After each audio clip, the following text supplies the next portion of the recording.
Sir अंदर ईमानदारी तो चल रही है। ये जब तक पैसा नहीं दे रहे काम रुक रहा है। पैसा देंगे तभी तो काम चलेगा।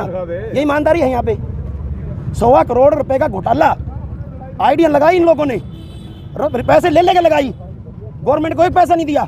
हम पैसा देते हैं गवर्नमेंट को, टैक्स देते हैं, जमीन बिकेगी टैक्स देते हैं, लेकिन ये लोग सुनवाई नहीं करेंगे। भ्रष्टाचार नहीं चलेगा, नहीं चलेगा। जो नगर प्रदर्शन चलेगा। सबसे बड़ी दिक्कत सर ये है, 1 साल पहले खाली प्लाट की आईडी लगती थी। आज क्या हो रहा है कि भी पूरे टोने की हर प्रॉपर्टी के ऊपर डेवलपमेंट चार्ज ले रहे हैं। कोई बात नहीं, लोग वो भी भर रहे हैं, लेकिन सुविधाजनक बनाओ ना पॉलिसी को। ये अगर इसका सरलीकरण नहीं होगा तब जनता इनके विरुद्ध खड़ी होगी, और अब विरुद्ध खड़ी होनी शुरू हो चुकी है। अगले आने वाले 2.5 साल जनता सरकार के विरुद्ध खड़ी होगी। प्रॉपर्टी डीलरेशन जिंदाबाद, जिंदाबाद, जिंदाबाद। परिषद मुर्दाबाद, मुर्दाबाद, मुर्दाबाद। गुंडागर्दी नहीं चलेगी, नहीं चलेगी, नहीं चलेगी। आना प्रशासन मुर्दाबाद, मुर्दाबाद, मुर्दाबाद। आना प्रशासन मुर्दाबाद, मुर्दाबाद, मुर्दाबाद। रिश्वतखोरी नहीं चलेगी, नहीं चलेगी, रिश्वतखोरी नहीं चलेगी, नहीं चलेगी, नहीं चलेगी। आप देख सकते हैं अनप्रूव्ड है, ये अनप्रूव्ड बता रहे हैं, और उसके लिए फाइनल जो भी डॉक्यूमेंट मांगे कॉलोनी वाले सारे डॉक्यूमेंट इनको दे बैठे हैं। उसके बाद इनका मामला बिगड़ गया कि पैसे से मार्बल वाले कितने पैसे मांगे इन्होंने मांगे, लेकिन नहीं देने से सारियाँ फाइलें उल्टियाँ भेज दी गई डीसी ऑफिस से। सारी फाइलें यहाँ पड़ी, देखो 100 के करीब फाइल पड़ी है पत्रकार मार्बल कॉलोनी की। पत्रकार टोहाना की प्रॉपर्टी के मामला है जो, तो फतेहाबाद एडीसी के पास फाइल क्यों जाती है? प्रॉपर्टी तो यहाँ की है ना। या तो यहाँ कमेटी के अंदर कोई अफसर बैठो, यहाँ पावर मिले। कमेटी तो बना रखा सेक्टर के यहाँ क्या है, यहाँ से आज से 1 साल पहले ड्रोन सिस्टम से सारे टोहाना का नक्शा लिया गया।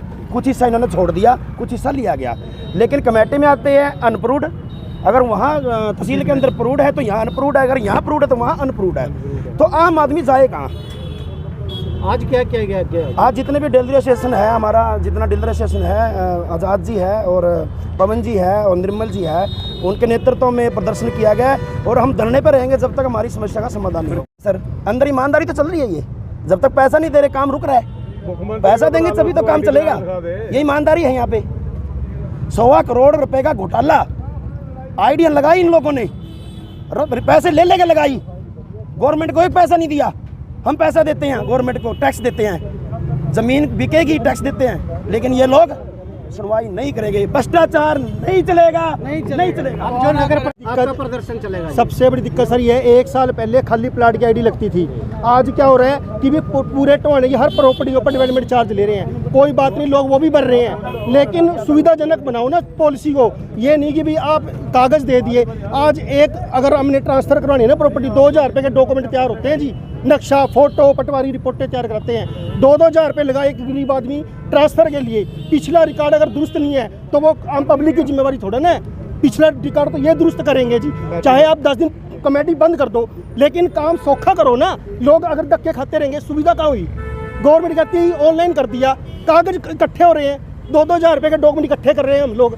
कभी नक्शे बनवाते हैं, कभी पटवारी के पास जाते हैं, कभी नोटरी करवाते हैं, कभी अपने एफिडेविट देते हैं, फिर कहीं साइन की कमी रह जाती है, कभी फोटो की कमी रह जाती है। हमें सुविधा चाहिए। पैसे 120 की 200 भरवाओ, कौन नौकरा है गवर्नमेंट को? लेकिन काम तो सुविधाजनक होने चाहिए ना। यहाँ पर आते हैं लोग, धूप में 4-4 घंटे खड़े होकर चले जाते हैं। सरकार हम यहाँ पे बेचारे बैठे हैं, एडीसी है, डीसी है, मुख्यमंत्री है, वो क्या कर रहे हैं?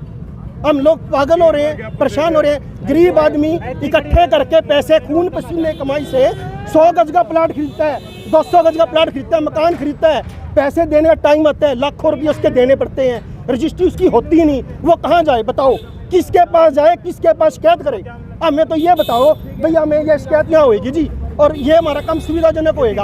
हम सिर्फ सुविधा चाहते हैं। पैसे आप 200-300 भरवा लो, कोई बात नहीं, लोग भरेंगे, मरने के लिए तैयार है लोग, पैसे देंगे। और क्या करेंगे लोग?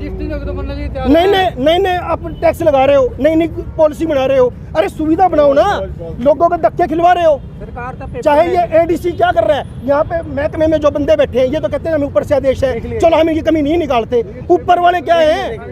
ऊपर वाले को आओ जी, यहाँ पे देखो हालात क्या है। तहसील में बिठाओ कमेटी का बंदा, वही काम करेगा, या हम जा जाके काम करवाएंगे? भाई साहब काम कर दो, भाई साहब काम कर दो। हम तो आज जोड़ रहे हैं।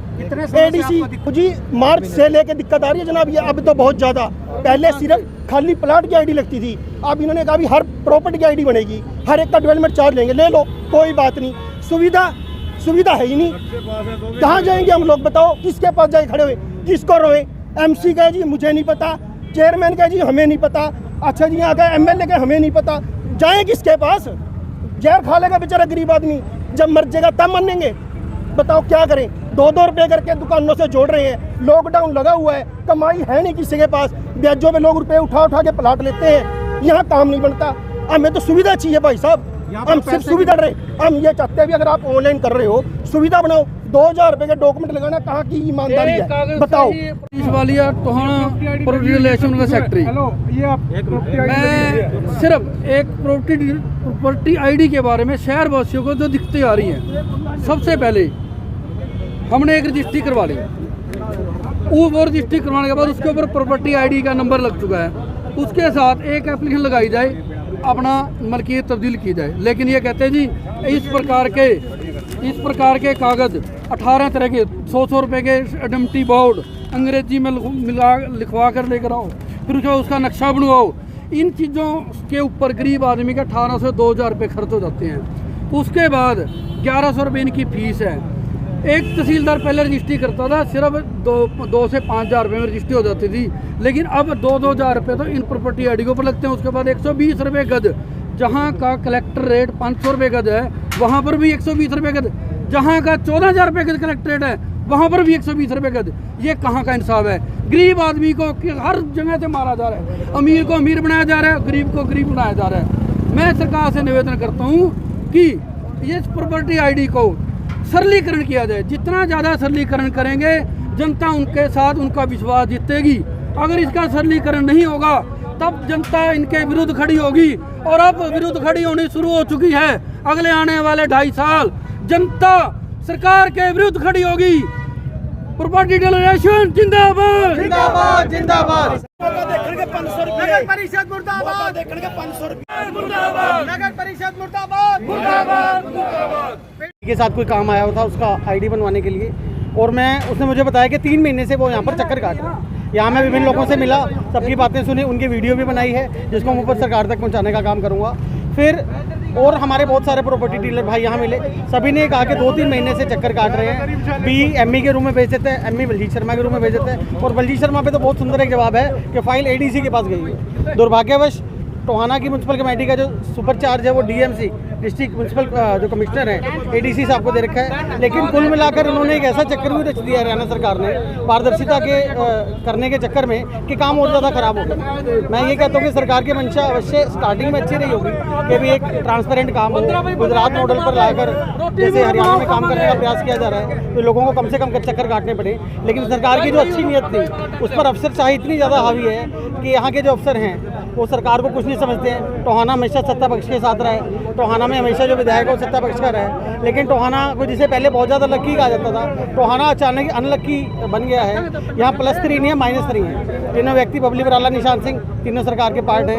एक प्रदेशाध्यक्ष, एक चेयरमैन, एक विधायक है। लेकिन वो +3 की जगह -3 चल रहे हैं सरकार में। विभिन्न संगठनों में जहाँ भी बात चलती है तो टोहाना के बारे में एक ही बात कहता हूँ कि टोहाना -3 में चल रहा है। तीनों के बीच में कोई कोऑर्डिनेशन नहीं है, तीनों अपना अपना बिजी हैं। कोके का विधायक जब भी कुछ अच्छा करने का प्रयास करता है, बाकी दोनों उंगलीबाजी करके उसका काम खराब कर देते हैं ताकि वो जनता की नज़रों में अच्छा ना बन जाए, जनता की नज़रों में ना चढ़ जाए। हिसार रोड पर अच्छा वाला बस स्टैंड बन रहा था, उन दोनों ने उसको डिस्टर्ब कर दिया। ये दोनों व्यक्ति ये चाहते हैं कि मौजूदा विधायक को कहीं भी फीता काटने का मौका ना मिले। तो इस चक्कर में इन तीनों की आपसी टशनबाजी के चक्कर में टोहाना में जो अफसरशाही है बेलगाम है। उनके मन में कोई किसी का डर नहीं है, वो किसी को, तीनों में से किसी को कुछ समझते नहीं है, और ये अफसरशाही अपने मन से काम कर रही है। तो मेरा सरकार से निवेदन है कि जो उन्होंने अच्छे के लिए किया था एटलीस्ट उसको अच्छा किया जाए। सुबह मेरी ME से बहुत ज़्यादा तकरार हुई है, बहुत ज़्यादा गर्मागर्मी हुई है। मैंने सुबह अकेले ने वहाँ बहुत सारे नारे लगाए हैं अंदर, फिर उसने मेरा नाम पूछा। मैंने कहा भाई तूने मेरा रिश्ता कराना है, लेकिन मैंने उसे एक बात जरूर की ME को, भाई तो अपना बोरिया बिस्तरा संभाल ले। मैंने तुरंत हाईकमान में फ़ोन किया है, उसका नाम मैंने पूछ के, रमन परीत या क्या नाम था, मैंने पूछ के बताया कि तुरंत इसे नूह मेवात भेजा जाए। और मैंने ME को खुद कहा है कि मैं ये पूरा बैग पैक कर ले, तो नूह मेवात की तैयारी करते हैं। और ये नहीं है, देखिए कोई भी अफसर डायरेक्टली किसी के हाथ से पैसे नहीं लेते हैं, क्योंकि विजिलेंस भी है, नोटों पर CI भी लगाई जाती है, बंदा फंस सकता है। लेकिन मुझे जो सुनने में आया कि टोहाना बहुत सारे लोगों ने कहा है कि ये किसी और के माध्यम से पैसे लेते हैं। कोई भी अफसर डायरेक्टली किसी के हाथ से पैसे नहीं लेते, लेकिन अगर ये भी अगर हो रहा है तो बहुत ज़्यादा दुर्भाग्यजनक, बहुत ज़्यादा शर्मनाक बात है। इतनी मोटी डायरेक्टली तो क्या मांगेंगे, आगे किसी और को इशारा कर देते हैं। सरकार कहती है कि हमने भ्रष्टाचार खत्म करने का किया है। रिश्वतों के रेट बढ़े हैं निश्चित रूप से। कांग्रेस सरकार है, नल्लो सरकार में जो काम लाख रुपए में होता था आज 2 लाख या 3 लाख रुपए में हो रहे हैं। मतलब हर चीज़ के रेट बढ़े हैं। ट्रांसपेरेंसी के चक्कर में काम और ज़्यादा खराब हो गए। इससे अच्छे तो पहले वाला ही टाइम ठीक था, कम से कम काम तो हो पा रहे थे। अब 3-3, 4-4 महीने से जो काम ही नहीं हो पा रहे हैं। आप अगर देखो तो टाना में हज़ारों सौदे रुके हुए हैं। हम सारे प्रॉपर्टी डीलर आज आए हुए हैं, लेकिन एटलीस्ट हमारा काम किससे चलता है? प्रॉपर्टी से। कोई बेचेगा, कोई खरीदेगा, कमीशन लेंगे तो हमारा काम चलेगा। लेकिन लॉकडाउन में जो बाकी धंधे भी फेल हो गए हैं, हमारा सबसे ज़्यादा इफेक्ट हो गया आईडी के चक्कर में। जब तक डील पूरी नहीं होगी, रजिस्ट्री होगी नहीं, आईडी होगी नहीं, हमें हमारा कमीशन नहीं मिलेगा। हम अपने बच्चों को कैसे पालेंगे? तो मैं हमारे सारे प्रॉपर्टी डीलर भाइयों के साथ कंधे से कंधा मिलाकर खड़ा हूँ। और इस अकेले एमई के ट्रांसफर से हम चुपचाप नहीं बैठेंगे। बीआई है या मार्केट म्यूनसिपल कमेटी का कोई सेक्रेटरी भी अगर हुआ तो वैसे तो होता ही नहीं है कभी। और ये बलजीत शर्मा है जो सबसे बड़ा यहाँ का जो अपना गुर्गा है ये इस कमेटी का, जो दबंग है अपने आप में, कहता है कि मैं किसी को कुछ समझता नहीं। एमई से आज मैंने मुख्यमंत्री के एक बहुत क्लोज बंदे की संगठन से बात कराने की कोशिश करी। एमई इतना बेलगाम है, कह रहा मैं नहीं किसी को कुछ समझता। तो मैंने उनको कहा बोले कोई बात नहीं, अभी ट्रांसफर करा दे। मतलब बिल्कुल भी डर नहीं है, बिल्कुल भी शर्म नहीं है अफसरों में कि किससे वो बात करा रहे हैं। मैंने अब क्या करने जा रहे हैं? बात नहीं करिए, हम सरकार से निवेदन करेंगे, जनता को जगाने का काम करेंगे। और हम जनता को कह रहे हैं कोई रिश्वत मांगते हैं मुझे बताओ। मैंने अपना नंबर सोशल मीडिया पे हर जगह डाल रखा है, आपके माध्यम से नंबर देता हूँ 9996272573। किसी भी व्यक्ति से, गरीब आदमी से, अमीर आदमी से, कमेटी कोई पैसे मांगता है मुझे बताओ। मैं विजिलेंस को साथ में लेकर रंगे हाथों उस बंदे को पकड़ाऊंगा और उसको अंदर करूँगा। धरना कब तक? धरना हम तो करते रहेंगे जी, जब तक समस्याएं खत्म नहीं होंगी। आज पता लगा कि डीसी साहब भी आए हुए हैं, तो मैं निवेदन करता हूँ प्रशासन से, अगर कोई हमारी बात सुन रहे हैं तो डीसी साहब भी आए, हमारी बात सुने। पिछली बार डीसी साहब आए थे अपना हनुमान मूर्ति में, जिस दिन वीरांगनाओं ने सम्मानित किया था कोरोना वायरस, वहाँ भी मैं अपने बंदे लेकर गया हूँ। वहाँ हमने कहा उन्होंने सारी बात उठा के डीएमसी पे डाल दी। सरकार ने जनता को फुटबॉल समझ रखा है, कोई इधर से लात मारेगा, उधर से लात मार रहा है। डीसी ने डीएमसी पे डाल दी, एडीसी पे, एडीसी ने बलजीत शर्मा पे डाल दी, उन्हें बीआई पे डाल दी, बीआई ने एमई पे डाल दी। यही चल रहा है। तो आने की जनता बेहाल है जी। बात हुई है जी, मैं आपको रिकॉर्डिंग सुनाता हूँ। मैंने कहा भाई साहब गदर मचा हुआ है। उस सुबह तो मेरा पारा पूरा चढ़ा हुआ था। बोला यार मैं 2 दिन बाहर हूँ। मैं कहा आप आओ, मैं आपको साथ लेके चलूँगा, हम सारे बंदे चलेंगे। और अगर ये गलत लोग काम नहीं करेंगे, सबका ट्रांसफर कराओ, कम से कम 9 मेवात इनको भिजवाया जाए, ताकि जो नए बंदे हैं एटलीस्ट वो काम कर सकें। एक बात मैं आपका और बताना चाहूँगा, पिछले हफ्ते तक, पिछले संडे तक याशी कंपनी के सर्वे एजेंसी आई थी, बिल्कुल सही काम कर रही थी। इन लोगों ने उनका यहाँ से ट्रांसफ़र करवा दिया माने सर, और नई टीम को आने नहीं दे रहे हैं। तो जो सर्वे एजेंसी है 29 करोड़ रुपए में हरियाणा सरकार ने उनको कॉन्ट्रैक्ट दे रखा है कि हरियाणा की सारी आईडीज़ बनाई जाए एक प्रॉपर्टी की, ताकि कब्जे ना हो सकें और एक सारा डाटा सरकार के पास आ सके। लेकिन इन लोगों को लगा कि वो तो भ्रष्टाचार करते नहीं है, वो तो कॉर्पोरेट में है, उनकी तो प्राइवेट जॉब है, तो उनको तो काम से मतलब है। रात को 10-10, साढ़े 10 बजे तक वो कंप्यूटर पर काम करते थे, लोगों के साथ जाकर मौका देखते थे और ऑनलाइन सारा सरकारी वेबसाइट पर चढ़ाते थे। इनसे बर्दाश्त ही नहीं हुआ जो कोई बंदा सही काम कर रहा है, इन्होंने भगा दिया उसको। और अब नई टीम भी आने नहीं दे रहे हैं। मैंने कल ही संगठन में बात करी, मैं याशी कंपनी के बंदे का नंबर मुझे दो। मैं कहता हूँ कि टोहाना में टीम भेजो, यहाँ कोई बंदा टिक के राजी नहीं है। तहसीलदार टोहाना में टिक के राजी नहीं है, म्यूनसिपल कमेटी का सेक्रेटरी यहाँ टिक के राजी नहीं है, और जो टिके हैं वो यहाँ पर अपना गलत काम कर रहे हैं, जनता के साथ अन्याय कर रहे हैं। अपने नाम करानी है अपने फादर से। फादर की डेथ के बाद ट्रांसफ़र कराने के लिए सारे कागज दे दिए। उसके बाद कहते हैं पहले कहते हैं ये छिजरा बना के ले आओ, पटवारी की रिपोर्ट ले आओ, वो ले आओ। जब रजिस्ट्री हुई है ब्लड डोनेशन में, उसके बाद ये कहते हैं पटवारी की ले आओ, फिर कहते हैं छिजरा बना लो, फिर कहते हैं नक्शा बना लो, साइट प्लान बना लो। उसके बाद कहते हैं 1984 रजिस्ट्री आओ, वो ले आओ। कहते हैं 1975 की ले आओ। 1975 कहाँ से ले आए? इसी काम पे लगे रहे, 3 महीने से चक्कर काट रहे हैं। बड़ी मुश्किल से 15 दिन पहले फाइल जमा कराया, पूरे खिला खड़े हैं। ये काम नहीं करते, किसी का मिलते नहीं आते हैं तो मिलते नहीं हैं। 1 महीने चक्कर काट रहा हूँ सुबह शाम। परिषद मुर्दाबाद, मुर्दाबाद, मुर्दाबाद। गुंडागर्दी नहीं चलेगी, नहीं चलेगी, नहीं चलेगी। आना प्रशासन मुर्दाबाद, मुर्दाबाद, मुर्दाबाद। आना प्रशासन मुर्दाबाद, मुर्दाबाद, मुर्दाबाद। रिश्वतखोरी नहीं चलेगी, नहीं चलेगी, रिश्वतखोरी नहीं चलेगी, नहीं चलेगी। आप देख सकते हैं।